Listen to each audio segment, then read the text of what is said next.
My subject today is Solus Christus. Sola Christus is one of the 5 Latin phrases that came out of the Protestant Reformation in the 1500s. It means Christ alone or only Christ. When I speak of Christ alone or Sola Christus, I mean the meritorial work of the historic and biblical Jesus Christ.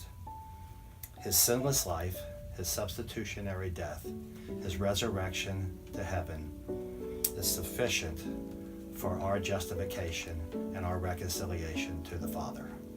Let us consider several truths about Sola Christus or Christ alone. First of all, Jesus is the only way. We find this in Jesus' own words in John 14:6, when he says, "I am the way, the truth, and the life. No man cometh to the Father except by me." This is the very exclusive statement that Jesus makes. You may have heard it said in the Roman Empire that all roads lead to Rome. In the vastness of the Roman Empire, supposedly all the roads would lead back to Rome. I'm not sure if that's true or not, but it is certainly not true in biblical Christianity. Jesus teaches that he is the only way to the Father. Not only is Jesus the only way, he is also the only one. We read that from Paul's words to Timothy in 1 Timothy chapter 2, when Paul says, "There is one mediator between God and man, the man Christ Jesus."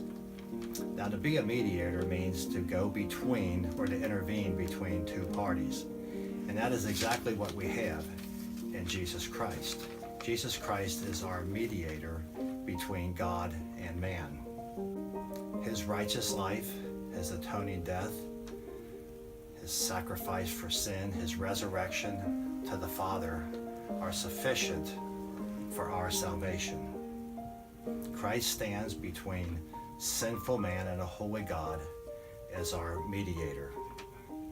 The Father accepts the merits of the Son as full payment for our sin. Christ, being the only one, excludes all others. No man, no woman, no saint, no heavenly being can be our mediator.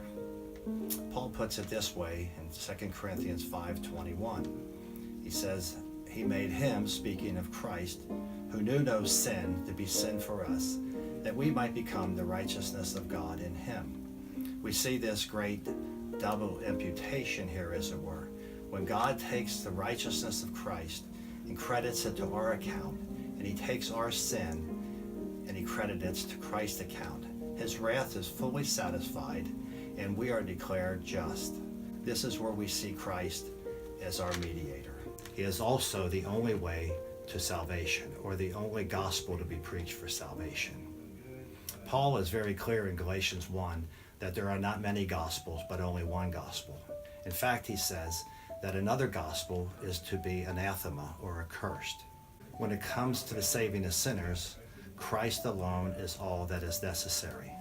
Baptism, the Lord's Supper, church attendance, good works, church membership may all be good things, but they do not add to our salvation, and they cannot make us right with God.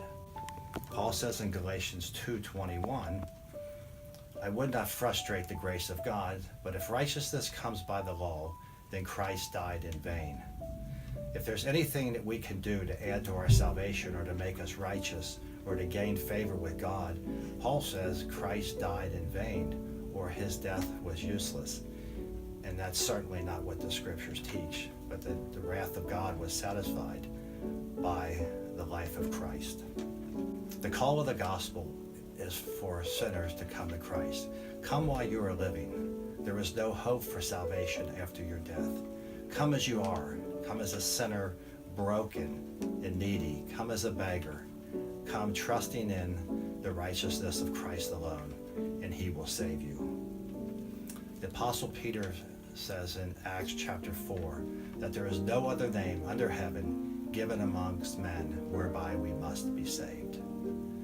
So we have Christ is the way. Jesus Christ is the only one. Jesus Christ is the only gospel to be preached. Therefore, we have Sola Christus.